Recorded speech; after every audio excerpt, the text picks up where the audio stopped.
ಮಹಾಪ್ರಭು ನನ್ನ ಯಾಕೆ ಭೇಟಿ ಆಡಕ್ಕೆ ಕರ್ಕೊ ಬಂದ್ರು ಗೊತ್ತಾಗ್ತಿಲ್ಲ. ಏನಿಂದಾದ್ರೂ ಸಿಂಹ ಬಂದ್ಬಿಟ್ರೆ ಏನ್ ಮಾಡೋದು ಬಂದು? ತುಂಬಾ ಭಯ ಆಗ್ತಿದೆ. ರಾಮ, ಒಂದ್ ಕೆಲ್ಸ ಮಾಡು, ಆಚಾರ್ಯರ ಜೊತೆಗ್ ಮಾತಾಡು, ನಿನಗ್ ಭಯ ಕಡಿಮೆ ಆಗತ್ತೆ.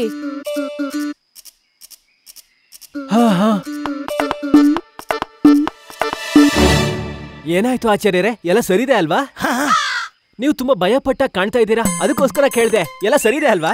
ಇಲ್ಲ, ಭಯ ಆಗ್ತಿದ್ಯಾ ಏನು? ನನಗ್ ಭಯ ಅಂತ್ಯಾ? ಭಯ ಮತ್ ನನಗ ನೆನ್ಪಿದ್ಯಾ? ಯಾರ ಹತ್ರ ಯಾವ ಮಾತು ಹೇಳ್ತಿದ್ಯಾ ಅಂತ? ನಾನು ರಾಜ್ಗುರು ತಾತಾಚಾರ್ಯ, ಗೊತ್ತಲ್ಲ? ಈ ಭಯಕ್ಕೆ ನಾನು ನೋಡಿದ್ರೆ ಭಯ ಆಗುತ್ತೆ. ಈ ಭಯಕ್ಕೆ ನಾವು ಭಯ ಪಡಿಸ್ತೀವಿ. ಈ ಹುಲಿ ಎಲ್ಲ ಇದೆಯಲ್ಲ, ಅದು ಕೂಡ ಭಯ ಪಡುತ್ತೆ ನನಗೆ.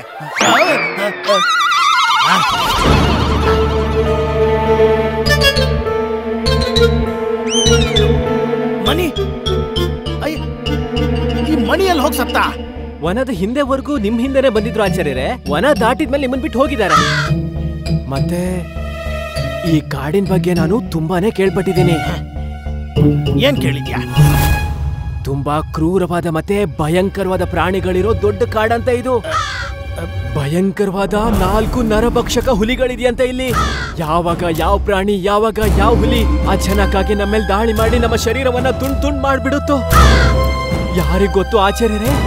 ಯಾವ್ದಾದ್ರೂ ಹುಲಿ ಬಂದು ನಿಮ್ಮೇಲೆ ಆಕ್ರಮಣ ಮಾಡಿ ಅಲ್ಲಿ ಆಚಾರ್ಯರು, ಇಲ್ಲಿ ತಾತ ಮತ್ತೆ ಆಚಾರ್ಯರಲ್ಲಿ ಬಿದ್ದೋಗ್ತಾರೆ. ನಡೀಲಿ, ಬಹಳ ನೋಡಿದೀನಿ ನಾನು. ದೊಡ್ಡ ಹುಲಿಗಳಿಂದ ನೋಡಿದೀನಿ. ಬರ್ಲಿ ನನ್ ಮುಂದೆ ನೋಡೋಣ, ನಾನಾ ಅದ ಅಂತ ಅದ್ರ ಕಾಲ್ ಮುರ್ದಂಗೆ ಕೈ ಕೊಡ್ತೀನಿ ಅಷ್ಟೇ.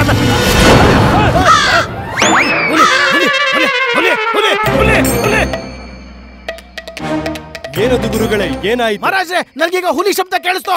ಹುಲಿಯೇ? ಎಲ್ಲಿ ಹುಲಿ? ಕ್ಷಮಿಸಿ ಆಚಾರ್ಯರೇ, ಆ ಹುಲಿಯ ಶಬ್ದವನ್ನ ನಾನೇ ಮಾಡಿದ್ದು. ಪಂಡಿತ ರಾಮಕೃಷ್ಣ? ಹೌದು ಮಹಾಪ್ರಭು. ಅದೇನಂದ್ರೆ ಇಷ್ಟು ದೂರದ ಪ್ರಯಾಣದ ನಂತರ ಆಚಾರ್ಯರು ಸ್ವಲ್ಪ ಮಂಕಾಗಿರೋ ತರ ಕಾಣಿಸ್ತು. ಅದಕ್ಕೆ ನಾನು ಅನ್ಕೊಂಡೆ ಯಾಕೆ ಇವ್ರ ಮಂಕತನನ ದೂರ ಮಾಡಬಾರ್ದು ಅಂತ. ಆ ಗಿಳಿ ಮಾತಾಡೋ ತರ ಮಾತಾಡೋ ವಿದ್ಯೆನ ಕಲ್ತಿದ್ದು ಇವತ್ ಕೆಲ್ಸಕ್ ಬಂತು. ಈಗ ನೋಡಿ ಆಚಾರ್ಯರ ಮುಖದಲ್ಲಿ ಎಷ್ಟು ಸ್ಫೂರ್ತಿ ಉಗ್ತಾ ಇದೆ. ಎಲ್ಲ ಮಂಕುತನನು ಹೋಗ್ಬಿಟ್ಟಿದೆ. ಇವ್ನು ನೋಡಿ ಮಹಾರಾಜ್ರೆ, ನೋಡಿ ಇವನು ಅಧಿಕ ಪ್ರಸಂಗತನ. ಎಂತ ಜಾಗದಲ್ಲಿ ನೀವು ನಾವು ಗೊತ್ತಾಗಲ್ವಾ?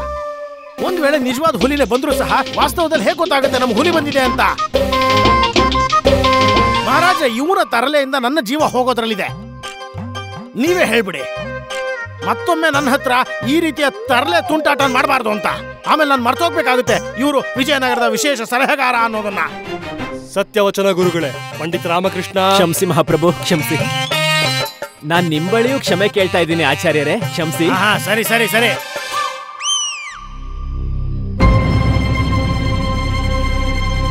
ಏನಾಯ್ತು ಮಹಾಪ್ರಭು? ಅಲ್ಲಿ ನೋಡಿ ಪಂಡಿತ ರಾಮಕೃಷ್ಣ, ಈಗ ತಾನೇ ಮಾಡಿರುವ ಹುಲಿಯ ಹೆಜ್ಜೆಯ ಗುರುತುಗಳು. ಅಂದರೆ ಹುಲಿಯು ಇಲ್ಲೇ ಎಲ್ಲೋ ಇರುತ್ತದೆ. ನಡೀರಿ ಗುರುಗಳೇ. ಹೋಗದಾ? ಎಲ್ಲಿಗೆ ಹೋಗದ? ಹುಲಿಯನ್ನು ಹುಡುಕಲು ಆಚಾರ್ಯರ ಇನ್ನೆಲ್ಲಿ? ನನ್ನ ಕೈಲಿ ಆಗಲ್ಲ ಮಹಾರಾಜರೇ. ನಡೆಯಲಾಗುವುದಿಲ್ಲವೇ ಗುರುಗಳೇ ನಿಮಗೆ? ಅದು ಊತ ನನ್ನ ಕಾಲ್ಗೆ ಊತ ಬಂದಿದೆ ನೋಡಿ ಮಹಾರಾಜರೇ. ಸರಿ, ನೀವು ಇಲ್ಲೇ ಇರಿ, ನಾವು ಈಗಲೇ ಬರುತ್ತೇವೆ. ಇಲ್ಲೇನಾ? ಒಬ್ನೇ? ಅಲ್ಲ, ಹುಲಿ ಬಂದ್ಬಿಟ್ರೆ? ಮಹಾಪ್ರಭು, ಆಚಾರ್ಯರನ್ನ ಒಬ್ರೇ ಬಿಟ್ಟು ಹೋಗೋದು ಸರಿಯಲ್ಲ. ಪಂಡಿತ ರಾಮಕೃಷ್ಣರು ನಿಮ್ಮೊಂದಿಗೆ ಇರುತ್ತಾರೆ ಗುರುಗಳೇ. ನೀವಿಬ್ಬರು ಇಲ್ಲೇ ಇರಿ, ಹಾಗೂ ನೀವೆಲ್ಲರೂ ಗುರುಗಳು ಹಾಗೂ ಪಂಡಿತ ರಾಮಕೃಷ್ಣರನ್ನು ನೋಡಿಕೊಳ್ಳಿ. ನಾವು ಈಗಲೇ ಬರುತ್ತೇವೆ. ಇಲ್ಲ ಮಹಾಪ್ರಭು, ನೀವು ಒಬ್ರೇ ಹೋಗೋದು ಸರಿ ಅಲ್ಲ ಅನ್ಸುತ್ತೆ. ನಿಮಗೆ ನಮ್ಮ ಚಿಂತೆ ಮಾಡುವ ಅವಶ್ಯಕತೆ ಇಲ್ಲ ಪಂಡಿತ ರಾಮಕೃಷ್ಣ. ನಾವು ನಮ್ಮನ್ನು ನಾವು ರಕ್ಷಣೆ ಮಾಡಿಕೊಳ್ಳುತ್ತೇವೆ. ಇಷ್ಟು ವಿಶ್ವಾಸವಂತೂ ನಿಮಗೆ ಇರಲೇಬೇಕು ನಮ್ಮ ಮೇಲೆ. ನಿಮ್ಮ ರಾಜ ಕೃಷ್ಣದೇವರಾಯ ಒಂದು ಮಾಮೂಲಿ ಹುಲಿಗಂತೂ ಆಹಾರವಾಗುವುದು ಖಂಡಿತ ಸಾಧ್ಯವಿಲ್ಲ. ನಿಸ್ಸಂದೇಹವಾಗಿ ಮಹಾಪ್ರಭು. ಆದರೆ ಗಿದ್ದರೆ ಏನೂ ಇಲ್ಲ ಪಂಡಿತ ರಾಮಕೃಷ್ಣ. ನೀವೆಲ್ಲರೂ ಇಲ್ಲೇ ಇರಿ, ನಾವು ಈಗಲೇ ಬರುತ್ತೇವೆ. ಇದು ನಮ್ಮ ಆದೇಶವು. ನಿಮ್ಮ ಆಜ್ಞೆ ಮಹಾಪ್ರಭು. ಮಹಾರಾಜ, ನಾನು ಪಂಡಿತ ರಾಮಕೃಷ್ಣ ಚೆನ್ನಾಗಿ ನೋಡ್ಕೋತೀನಿ. ಸುಳ್ಳು ಹೇಳುತ್ತಿದ್ದಾನೆ ಈ ಮೋಸಗಾರ. ಇವನೇನೆಲ್ಲ ಹೇಳುತ್ತಿದ್ದಾನೋ ಅದು ನಮ್ಮೊಂದಿಗೆ ಆಗಿದ್ದು. ನಾವು ನಿಮಗೆಲ್ಲ ಹೇಳಿದ್ದದು, ನಾವು ಹೇಳಿದ್ದು ಅದೆಲ್ಲ. ಇಲ್ಲವಾದರೆ ನಮಗೆ ಹೇಗೆ ಗೊತ್ತಾಗುತ್ತದೆ? ನಮ್ಮ ಮಾತು ನಿಲ್ಲಿಸುವ ದುಸ್ಸಾಹಸವೇ. ನಿನ್ನದೆಷ್ಟು ದುಸ್ಸಾಹಸ ನಮಗಿಂತ ಹೆಚ್ಚಿನ ಧ್ವನಿಯಲ್ಲಿ ಮಾತನಾಡುತ್ತಿದ್ದೀಯಾ? ತುಂಬಾ ದೊಡ್ಡ ಸಮಸ್ಯೆ ಆಗೋಗಿದೆ. ಈಗ ನಿಜವಾದ ಮಹಾಪ್ರಭು ಯಾರು ಅಂತ ಹೇಗೆ ಗೊತ್ತಾಗೋದು? ನನಗೂ ಗೊತ್ತಾಗ್ತಾ ಇಲ್ಲ. ದಯವಿಟ್ಟು ನೀವಿಬ್ರು ಶಾಂತರಾಗಿ. ಅವ್ರನ್ನ ಮಾತಾಡೋದಿಕ್ ಬಿಡಿ, ಮಧ್ಯ ತಡಿಬೇಡಿ. ಅವ್ರನ್ನ ನಿಮ್ ಹೇಳಿಕೆನೋ ಕೇಳ್ತೀವಿ. ನೀವು ನಿಮ್ಮ ಮಾತನ್ನ ಪೂರ್ತಿ ಮಾಡಿ. ನಾವು ಸೈನಿಕರಿಗೆ ಗುರುವರ್ಯರು ಹಾಗೂ ರಾಮಕೃಷ್ಣರೊಂದಿಗೆ ಇರಲು ಆದೇಶ ನೀಡಿದೆವು. ಅದಾದ ನಂತರ ನಾವು ಒಬ್ಬರೇ ಪ್ರಯಾಣ ಬೆಳೆಸಿದೆವು. ಹುಲಿಯಂತೂ ಸಿಗಲಿಲ್ಲ, ಆದರೆ ಕಟ್ಟಿಗೆ ಕಡಿಯುವ ಶಬ್ದ ಮಾತ್ರ ಕೇಳಿಸಿತು. ಆಶ್ಚರ್ಯವಾಯಿತು, ಇಂಥ ಒಂದು ಭಯಂಕರ ಕಾಡಿನಲ್ಲಿ ತಮ್ಮ ಪ್ರಾಣವನ್ನು ಪಣಕ್ಕೆ ಇಟ್ಟು ಯಾರು ಕಟ್ಟಿಗೆ ಕಡಿಯುತ್ತಿದ್ದಾರೆ. ನಾವು ಅಲ್ಲಿಗೆ ಹೋದೆವು. ಯಾರದು?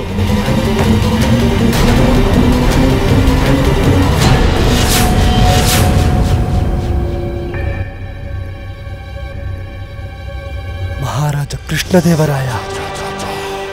ಜಯವಾಗಲಿ ಮಹಾರಾಜರಿಗೆ, ಜಯವಾಗಲಿ. ನಿಮಗೆ ನಾವು ಗೊತ್ತೇ. ತಮ್ಮ ಅನ್ನದಾತರು ಯಾರಿಗೆ ಗೊತ್ತಿರುವುದಿಲ್ಲ ಮಹಾರಾಜರೇ. ನಮ್ಮ ಹಳ್ಳಿಯಲ್ಲಿ ಕೆಲವರಿಗೆ ಸೌಭಾಗ್ಯ ದೊರಕಿತ್ತು ನಿಮ್ಮ ರಾಜದರ್ಬಾರಿಗೆ ಬರುವುದಕ್ಕೆ. ಅವರು ಹೇಳಿದ್ದರು ನನಗೆ, ನನ್ನ ಮುಖ ಅಚ್ಚು ನಿಮ್ಮ ಮುಖದ ಹಾಗೆ ಇರುತ್ತದೆ ಎಂದು. ಕೇಳಿದ್ದೆವು, ಇಂದು ನೋಡಿದೆವು ಕೂಡ. ಧನ್ಯನಾದನು ನಾನು. ಸಾಕ್ಷಾತ್ ಮಹಾಸಾಮ್ರಾಟ್ ಕೃಷ್ಣದೇವರಾಯರ ದರ್ಶನ ಮಾಡಿ ಸೌಭಾಗ್ಯವು ನನ್ನದು. ನಮ್ಮ ರಾಜರ ಚರಣಕ್ಕೆ ಕೋಟಿ ಕೋಟಿ ಪ್ರಣಾಮಗಳು. ನೀವು ಯಾರು? ಹರಿ ಓಂ ನನ್ನ ಹೆಸರು. ಇಲ್ಲೇ ಹತ್ತಿರದ ಹಳ್ಳಿಯಲ್ಲಿ ಇರುತ್ತೇನೆ. ಚಿಕ್ಕ ಪುಟ್ಟ ಬೇಟೆಗಾರ. ಬೇಟೆ ಸಿಗದ ಕಾರಣ ಇಂದು ರಾತ್ರಿಗೆ ಊಟಕ್ಕಾಗಿ ಕಟ್ಟಿಗೆಗಳನ್ನು ಕಡಿಯುತ್ತಿದ್ದೆ. ಅದ್ಭುತ. ನಿಮ್ಮ ಮುಖವಂತೂ ಅಚ್ಚು ನಮ್ಮ ಮುಖದ ಹಾಗೆ ಇದೆ. ಹೌದು ಮಹಾರಾಜ, ಆದರೆ ಮುಖ ಮಾತ್ರ ಒಂದೇ ರೀತಿ. ಭಾಗ್ಯ ಮಾತ್ರವಲ್ಲ. ಇಲ್ಲದಿದ್ದರೆ ನೀವೆಲ್ಲಿ, ನಾನೆಲ್ಲಿ? ಆದರೆ ಹೇಳುತ್ತಾರಲ್ಲ, ಎಲ್ಲ ಜೀವಿಗೂ ಒಂದು ದಿನ ಬರುತ್ತದೆ. ಬಹುಶಃ ಇಂದು ನನ್ನ ದಿನ ಬಂದಿದೆ. ಬಹುಶಃ ಇಂದಿನಿಂದ ನನ್ನ ಭಾಗ್ಯ ಬದಲಾಗಲಿದೆ ಮಹಾರಾಜ. ನಮಗೇನು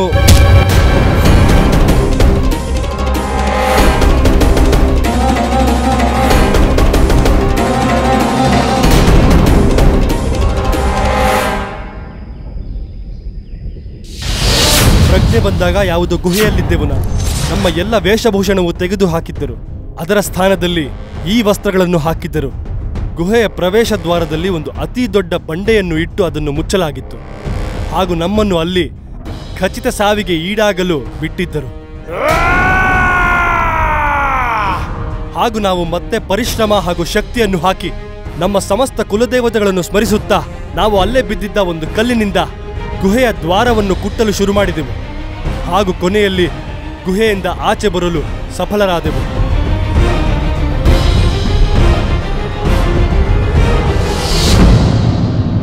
ಇದೇ ಈ ಮೋಸಗಾರನ ಷಡ್ಯಂತರ.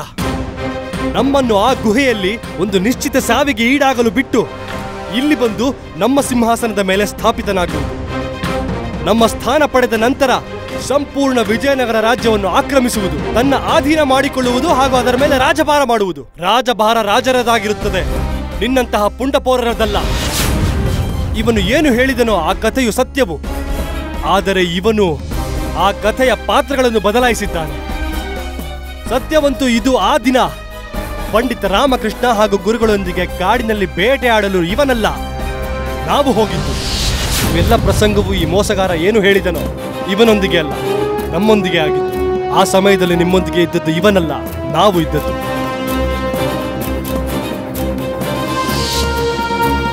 ಮುಂದೆ ನಮಗೆ ಇವನು ಬಾವಿಯ ಹತ್ತಿರ ನೀರು ಸೇದುತ್ತಾ ಸಿಕ್ಕನು. ಬಾಯಾರಿಕೆ ಆಗಿತ್ತು. ನಾವು ಇವನಿಂದ ನೀರು ಕೇಳಲು ಅವನ ಹತ್ತಿರ ಹೋದೆವು. ಕೇಳಿ,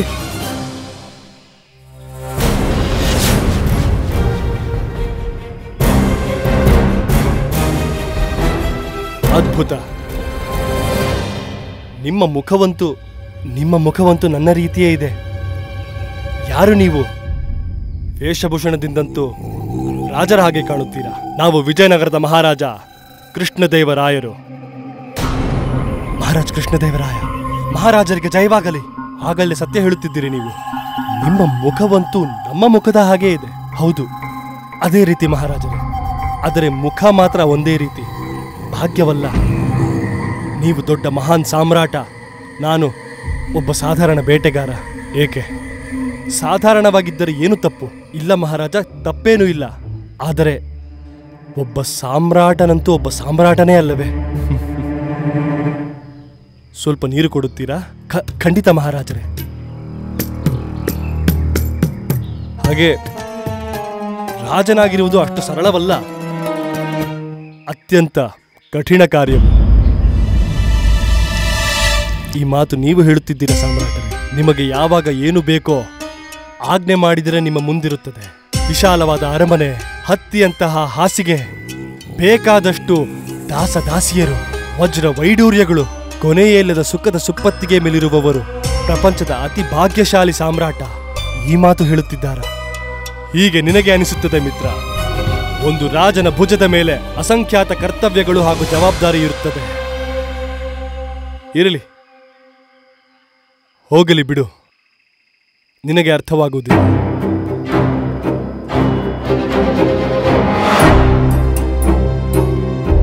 ತೆಗೆದುಕೋ ಮಹಾರಾಜ. ಇದೇಕೆ? ನೀನು ನನಗೆ ನೀರು ಕೊಟ್ಟೆ, ತೃಪ್ತಿ ಮಾಡಿದೆ, ಇಷ್ಟಂತೂ ಆಭಾರಿಯಾಗೇ ಇರುತ್ತೇವೆ. ಇಲ್ಲ ಮಹಾರಾಜರೇ, ನಾವು ಇದನ್ನು ಸ್ವೀಕರಿಸಲಾಗುವುದಿಲ್ಲ.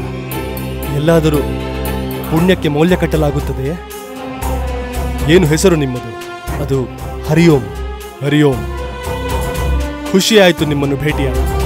ನಾವು ನಿಮಗೆ ನಮ್ಮ ರಾಜದರ್ಬಾರಿಗೆ ಬರುವ ಆಹ್ವಾನ ನೀಡುತ್ತೇವೆ. ಬನ್ನಿ, ನಮಗೂ ಅವಕಾಶ ನೀಡಿ ನಿಮಗೆ ಧನ್ಯವಾದ ಹೇಳಲು. ಖಂಡಿತ ಮಹಾರಾಜರೇ, ಖಂಡಿತ ಬನ್ನಿ, ನಿರೀಕ್ಷಿಸುತ್ತೇವೆ. ಖಂಡಿತ ಮಹಾರಾಜರೇ.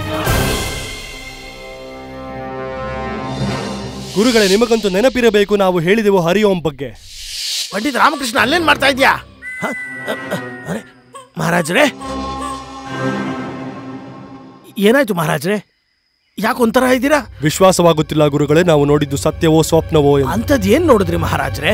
ನಮ್ಮ ನಕಲಿಯೊಬ್ಬನನ್ನು ನೋಡಿದೆವು ಆಚಾರ್ಯರೇ. ಅಚ್ಚು ನಮ್ಮ ಹಾಗೆ ಇತ್ತು ಅವನ ಮುಖ. ನಮಗನಿಸುತ್ತಿತ್ತು ನಾವು ನೀರಲ್ಲಿ ನಮ್ಮ ಪ್ರತಿಬಿಂಬವನ್ನು ನೋಡಿದೆವು ಎಂದು. ಹೌದಾ? ನೀವು ಅವರನ್ನು ನೋಡಿದರೆ ನಿಮಗೆ ಗೊತ್ತಾಗುತ್ತಿರಲಿಲ್ಲ ನಮ್ಮಿಬ್ಬರಲ್ಲಿ ನಿಮ್ಮ ಮಹಾರಾಜರು ಯಾರೆಂದು.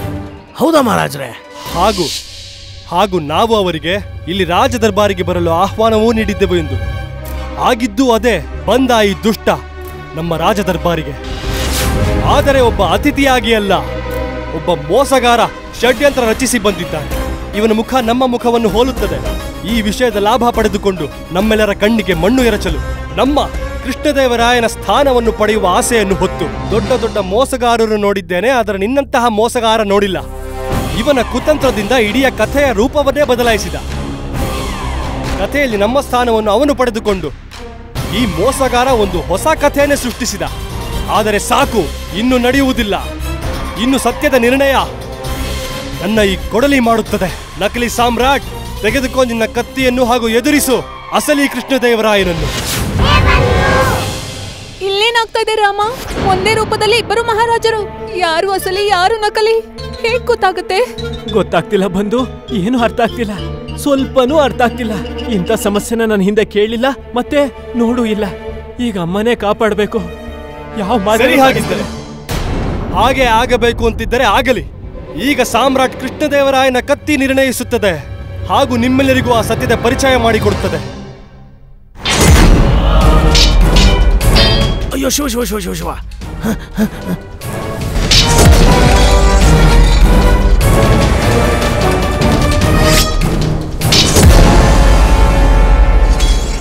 ಆಚಾರ್ಯರೇ, ಏನ್ ಮಾಡ್ತಿದ್ದೀರಾ? ನಿಲ್ಸಿ ಅವ್ರನ್ನ. ಇವ್ರತ್ರ ಹೇಳಿ ನಾವೊಂದು ಉಪಾಯ ಹುಡಿದೀವಿ ಅಂತ, ನಮ್ಮ ನಿಜವಾದ ಮಹಾರಾಜರು ಯಾರು ಅಂತ ಕಂಡು ಹಿಡಿಯೋದಕ್ಕೆ. ಉಪಾಯ ಹುಡುಕ್ಬೇಕಾ? ನನ್ಗೆ ಯಾವ ಉಪಾಯನೂ ಹೊಳಿತಿಲ್ವೇ? ಅಯ್ಯೋ, ನಾನ್ ಯೋಚಿಸಿದಿನಲ್ವಾ? ಹೊಳಿತಿದ್ರೆ ನೀವೇ ಅವ್ರನ್ನ ತಡೀರಿ. ಮೊದ್ಲು ನೀವೇ ತಾನೇ ತಡೆದಿದ್ದು. ನೀವು ಸರಿಯಾಗಿ ಅರ್ಥ ಮಾಡ್ಕೋತಿಲ್ಲ. ನನ್ ಮಾತೀಗ ನಡೆಯೋದಿಲ್ಲ. ನೋಡಿ, ಮಹಾರಾಜರು ನಿಮ್ ಮಾತನ್ನ ಸರಿಯಾಗಿ ಕೇಳ್ತಾರೆ. ಹೌದು, ಗುರು ಅಂತ ನಿಮ್ಮೆಲ್ಲ ಮಾತನ್ನು ಕೇಳ್ತಾರಲ್ವಾ? ಹಾಗಾದ್ರೆ ಸ್ವಲ್ಪ ಯೋಚನೆ ಮಾಡಿ. ಈ ಉಪಾಯದಿಂದ ಒಂದ್ ವೇಳೆ ಈ ಸಮಸ್ಯೆ ಬಗೆಹರಿತು ಅಂತಂದ್ರೆ, ಈ ಕಠಿಣವಾದ ಸಮಸ್ಯೆಯನ್ನ ಬಗೆಹರಿಸಿದ ಶ್ರೇಯ ಯಾರಿಗೆ ಸಲ್ಲುತ್ತೆ? ಯಾರಿಗೆ ಸಿಗುತ್ತೆ? ನಿಮ್ಗೆ ಸಿಗುತ್ತೆ ಆಚಾರ್ಯರೇ, ಮತ್ತೆ ಯಾರಿಗೆ ಸಿಗುತ್ತೆ? ಅಯ್ಯೋ, ಜಾಸ್ತಿ ಯೋಚಿಸ್ಬೇಡಿ, ನನ್ ಮೇಲೆ ನಂಬಿಕೆ ಇಡಿ. ಇದು ಮಹಾರಾಜರ ಸುರಕ್ಷತೆಯ ಪ್ರಶ್ನೆ. ಹೋಗಿ ಹೋಗಿ ನಿಲ್ಸಿ ಅದನ್ನ, ದಯವಿಟ್ಟು ನಿಲ್ಸಿ ಅವರನ್ನ. ಹೋಗಿ. ಪಕ್ಕ ಸಿಗುತ್ತಲ್ವಾ? ಖಂಡಿತವಾಗ್ಲು ಖಂಡಿತವಾಗ್ಲು ಖಂಡಿತವಾಗ್ಲು ಸಿಗುತ್ತೆ. ಮಹಾರಾಜ್ರೆ ನಿಲ್ಸಿ, ಮಹಾರಾಜ್ರೆ, ಮಹಾರಾಜ ನಿಲ್ಸಿ, ಮಹಾರಾಜ ನಿಲ್ಸಿ, ಕೈ ಮುಗಿತೀನಿ ಮಹಾರಾಜ ನಿಲ್ಸಿ. ಮಹಾರಾಜ ನೋಡಿ, ಮಹಾರಾಜ ನೋಡಿ, ನಾನು ನಿಮಗ ಕುಲಗುರು ವಂಶ ತಕ್ಷಕ ನಿಮ್ಮ ವಂಶದ ಸೇವಕ ನಿಮ್ಮಲ್ಲಿ ವಿನಂತಿ ಮಾಡ್ತಾ ಇದ್ದೀನಿ. ನಿಲ್ಸಿ ಮಹಾರಾಜ್ರೆ, ನಿಲ್ಸಿ. ನನ್ನ ಮಾತನ್ನು ಕೇಳಿ ಮಹಾರಾಜ್ರೆ. ಪಕ್ಕಕ್ಕೆ ಹೋಗಿ ಗುರುಗಳೇ. ಇಂದು ಈ ದೂತನ ಸರ್ವನಾಶವಾಗುತ್ತದೆ. ನಮ್ಮ ಈ ಕ್ರೋಧದ ಬೆಂಕಿಯಲ್ಲಿ ನೀವು ಸುಟ್ಟು ಹೋದರೆ ಕಷ್ಟವಾಗುತ್ತದೆ. ಪಕ್ಕಕ್ಕೆ ಹೋಗಿ ಗುರುಗಳೇ. ಈ ಮುದುಕನ್ ಕಥೆ ಇಲ್ಲೇ ಮುಗಿದೋಗ್ಲಿ. ಇವನಿಗೇನಾದ್ರೂ ಆದ್ರೆ ಇಡೀ ಪ್ರಪಂಚಕ್ಕೆ ಒಳ್ಳೇದಾಗತ್ತೆ. ಪಕ್ಕಕ್ಕೆ ಹೋಗಿ ಗುರುಗಳೇ, ಪಕ್ಕಕ್ಕೆ ಹೋಗಿ. ನಾವು ಇಂದು ಈ ಮೋಸಗಾರನ ಅಧ್ಯಾಯವನ್ನು ಸಂಪೂರ್ಣ ಮಾಡುತ್ತೇವೆ. ದಯವಿಟ್ಟು ನಿಲ್ಸಿ ಮಹಾರಾಜರೇ, ನಿಲ್ಸಿ. ಶಾಂತವಾಗಿರಿ ಮಹಾರಾಜರೇ. ನಾನೊಂದು ಉಪಾಯ ಮಾಡಿದ್ದೀನಿ. ಅದರಿಂದ ನಿಸ್ಸಂದೇಹವಾಗಿ ಪ್ರಮಾಣವಾಗುತ್ತೆ. ಅದು ನಿಮ್ಮಿಬ್ಬರಲ್ಲಿ ನಮ್ಮ ವಾಸ್ತವಿಕ ಮಹಾರಾಜರು ಯಾರು ಅನ್ನೋದು. ದಯವಿಟ್ಟು ನನ್ನ ಮಾತನ್ನು ನಂಬಿ ಮಹಾರಾಜರೇ, ದಯವಿಟ್ಟು ನನ್ನ ಮಾತನ್ನು ನಂಬಿ ಮಹಾರಾಜರೇ. ಕೇವಲ ಒಂದು ಸರಿ ಪಂಡಿತ ರಾಮಕೃಷ್ಣ ಹೇಳುವಂತ ಉಪಾಯವನ್ನು ಕೇಳಿಸ್ಕೊಳ್ಳಿ ಮಹಾರಾಜರೇ. ಅದಾದ್ಮೇಲೂ ಸಹ ಸಮಸ್ಯೆಗೆ ಪರಿಹಾರ ಸಿಗಲಿಲ್ಲ ಅಂತ ನಿಮಗನ್ಸಿದ್ರೆ ನಂತರ ಮಹಾರಾಜರು ಹೇಗನ್ಸುತ್ತೋ ಹಾಗೆ ಮಾಡಿ. ನೀವು ಪಂಡಿತ ರಾಮಕೃಷ್ಣ ಹೇಳು. ಮಹಾಪ್ರಭು ತುಂಬಾ ಸರಳವಾದ ಉಪಾಯವನ್ನು ಹೂಡಿದ್ದಾರೆ ಈ ಸಮಸ್ಯೆನ ನಿವಾರಣೆ ಮಾಡೋಕೆ. ಅದೇನು ಅಂದ್ರೆ ಒಬ್ಬರ ಹಾಗೆ ಇನ್ನೊಬ್ರು ಇರುವ ಸಂಭವ ಖಂಡಿತವಾಗ್ಲೂ ಇರತ್ತೆ. ಮತ್ತೆ ನಾವು ನೋಡ್ತಾ ಇದೀವಲ್ವಾ ಸಂಭವ ಇದೆ ಅಂತ. ಆದ್ರೆ ವ್ಯಕ್ತಿಯ 100% ಹಿಂದಿನದ್ನ ಅವರ ವ್ಯಕ್ತಿತ್ವದಲ್ಲಿ ರೂಪಿಸ್ಕೊಳ್ಳೋದು ಅದು ಸಂಭವ ಇಲ್ಲ.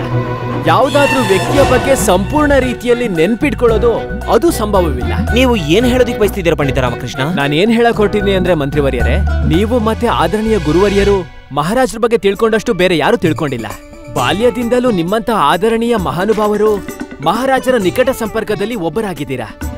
ಅದಕ್ಕೆ ನೀವಿಬ್ರು ಇವರಿಬ್ರಲ್ಲಿ ನಮ್ಮ ಪ್ರೀತಿಯ ಮಹಾರಾಜರಿಗೆ ಒಂದು ಪ್ರಶ್ನೆಯನ್ನ ಕೇಳಿ. ಇದ್ರ ಉತ್ತರ ಕೇವಲ ಮಹಾಪ್ರಭು ಕೃಷ್ಣದೇವರಾಯರಿಗೆ ಮಾತ್ರ ಗೊತ್ತಿರುತ್ತೆ. ಅವರು ಸರಿಯಾದ ಉತ್ತರವನ್ನ ಕೊಟ್ರೆ ಅವರೇ ನಮ್ಮ ಮಹಾರಾಜರು.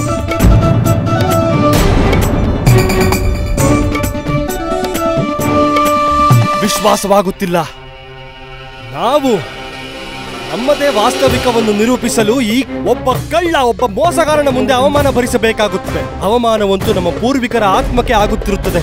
ನಮ್ಮದೇ ರಾಜದರ್ಬಾರಿನಲ್ಲಿ ನಮ್ಮದೇ ಜನರ ಮುಂದೆ ನಮ್ಮ ಈ ಅಸಹನೆಯ ಸ್ಥಿತಿಯನ್ನು ನೋಡಿ. ಪೂರ್ತಿ ವಿಶ್ವಾಸ ಇದೆ ನಿಮ್ಮಿಬ್ರಲ್ಲಿ ಯಾರು ನಮ್ಮ ನಿಜವಾದ ಮಹಾರಾಜರು ಅಂತ. ಅವರು ಖಂಡಿತವಾಗ್ಲೂ ಈ ಪ್ರಶ್ನೆಗಳಿಗೆ ಸರಿಯಾದ ಉತ್ತರ ಕೊಡ್ತಾರೆ. ಪ್ರಶ್ನೆ ಕೇವಲ ಸತ್ಯ ಮತ್ತೆ ಸುಳ್ಳಿಂದಲ್ಲ.